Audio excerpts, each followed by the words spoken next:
the Jews, and that also means Christians, because the split with the children in the children of Israel occurred at the time of Isa alayhi salam. When he preached the religion of Islam, Isa alayhi salam, then the Jews were split into two. Followers of Isa alayhi salam, so all his disciples and his followers were also Jews, a Jewish family, tribe by tribe. But his religion was Islam, they were Muslims. And those who rejected him, they were also Jews, but they became non-Muslims. So that's very, very simple. But later on, those people who claimed him to be God, they also became non-Muslim because they have deviated away from his teaching. So Isa alayhi salatu wassalam himself was the person on whose personality the Israelites or the Jews were split into Christians and the Jews. And now Allah subhanahu wa ta'ala is mentioning the whole Israelites, be the Jews or those people who claim to follow the prophets of the Israelites. Allah says, you remember my favor upon you, and that I chose you upon the world, upon all the other people. That means I chose you for a prophet, for duties, for following Islam, and you didn't live up to it. So this is in fact teaching us that you are chosen in a way on a lower level, not for prophethood. Prophethood has been completed, but we Muslims are chosen by birth to be Muslim, to be born in families which are adhering to Muslims. So we should live up to our deen, our Islam, and not to deviate away from it.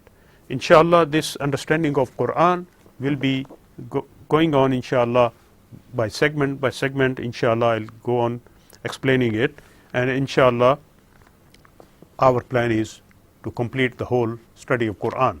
But these basic premises have to be explained in detail so that people know some of the foundations, like original sin we have explained, the atonement, the hallmarks or the bedrock of Christianity, so-called Christianity, and also this chosen people of Judaism, like they have a concept of that a person who is born Jewish, he will go to heaven whatever he does.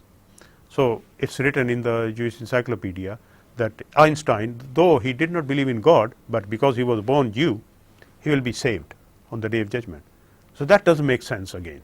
So what we say is, you might be born in Israelites, non-Israelites, Arabs, non-Arabs, it doesn't matter. The race doesn't come in. God is not racist. God doesn't favor one race. God, if he chose Ibrahim or Israel or Yaqub or Israel who was Yaqub and Joseph and other, Musa alayhi salam and Isa and Muhammad sallallahu alaihi wasallam, he chose according to his wisdom because these people were created for prophethood. But he did not choose them for a race, and he didn't choose a race to be superior than other races. So there is no racism in Islam, and there should not have been any racism. But the children of Israel were made as an example, as a figure of demonstration for the rest of the humanity. So now a lot of humanity is there who are not Israelites, but the example of Israelites is an example for the rest of humanity to follow and learn lessons from them. That's why Allah subhanahu wa ta'ala is saying that وَاتَّقُوا يَوْمًا لَا تَجْزِي نَفْسٌ عَنْ نَفْسٍ شَيْءٌ وَلَا يُقْبَلُ مِنْهَا شَفَاعَةٌ وَلَا يُؤْخَذُ مِنْهَا عَدْلٌ وَلَا هُمْ يُنصَرُونَ. You people, Israelites, children of Israel, and through you Muslims and all the world, fear a day of judgment when a person shall not avail another. So no person will benefit another person, nor will intercession be accepted from him.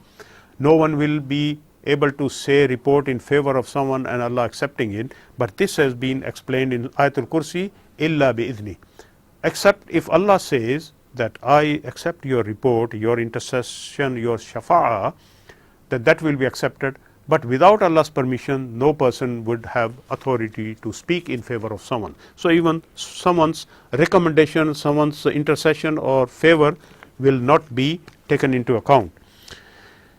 And nor will compensation be taken from him. So no compensation will be given, like we won't have anything on the day of judgment with us. No wealth, no house, no food or crops, or no horses, or no properties to bargain, to barter. All we would have is our actions recorded in the book. So our good actions will be there, our bad actions will be there. So we will be bartered on that. So if a person has done bad to someone, then his good action will be given to this person who has been oppressed. And this person who has been oppressed, so he will be benefiting from the good actions of the oppressor, because he lost his good actions by oppression. So person should look after the haqooq al-ibad and haqooqullah. Haqooqullah again are, haqooqullah means rights of Allah. We should follow rights of Allah, duties towards Allah, that means responsibilities towards Allah. We should also look after the rights and duties towards our fellow people. But Allah will, if He wishes, forgive duties towards Him. But if we failed in the duties towards humanity, towards our neighbors, our friends, relatives, husband, wife, children, parents, then, and we are not forgiven by that person on the Day of Judgment, then our good actions will be bartered, will be given to that person in return. So we will be losers. So we have to fear Allah, Allah subhanahu wa ta'ala. That's why He is bringing all the time, you should fear Allah, be heedful of Allah, be watchful that you have to report on the Day of Judgment. So Day of Judgment is being explained in detail in Qur'an, because this is what the purpose of Hidayat is. We are sent on this earth for some duty. We have to do our duty, make our report. Our report is being recorded by the Kiraman Katibin, by the writer, scribes, the two angels who are writing goods and bad.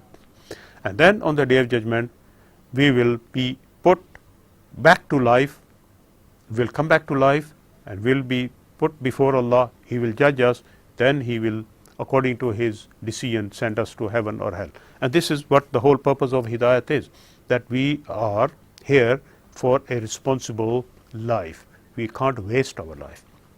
Our life is precious, and this life in this world, although it's very temporary, and it's earning the everlasting life of the hereafter. Why? Because the hereafter is everlasting.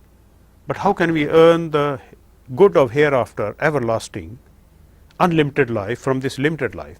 And the ulama have discussed this. They said our actions are negligible, our actions are very temporary, but it is the faith which puts the life into our actions. It's our niyat, our intention. If we intend to do good things, then that intention, because we believe in the Day of Judgment, in Allah, that will make us in our actions benefiting us forever in the Day of Judgment or in the Jannah. And in the same way, for some people who don't have belief. So belief is something which lands you into the eternity. If you have no belief, then you live in hell forever. If you have belief, you end up in heaven forever at the end. Although because of the actions are temporary, limited in this life, and you have got the everlasting life. Now either you have to go to heaven or to hell. Now your actions, if they are good, then you have no punishment of hell. If you have a cross check of your actions, you are weighing, the scale of action will be there. Good actions, bad actions will be weighed. If your good actions overweigh heavier than your bad actions, then of course you are one. You have won and you go to Jannah. But if your bad actions overweigh the good actions and your good actions are lower, then of course you go to hell. Now it's another thing that if Allah forgives you, but why should He forgive? If you deserve to be forgiven, you have some other reasons for getting forgiven, then you will be forgiven. So we cannot take chances from Allah's mercy and say, oh, Allah will forgive us. We have no guarantee. Who has got a guarantee that Allah will forgive us? So we have to prepare our good actions, try our best, and still if we falter, and we are humans, we do make mistakes, then we ask sorry. So if we make mistakes which is to do with Allah, there is a compensation. Like if we miss our prayer, there is compensation, we should do the prayer. If we miss the zakat, we pay the zakat. All these things have to be compensated.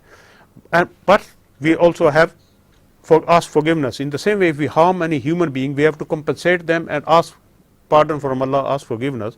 When we are forgiven, then we are forgiven. But who forgives us? Only Allah. Allah Ta'ala give us tawfiq that we be able to complete this whole study of Qur'an, understanding of Qur'an, inshallah. And inshallah we'll do the next time. We'll start from ayat 49 of Surah Al-Baqarah, because that goes into the history of the favors of Allah upon the children of Israel.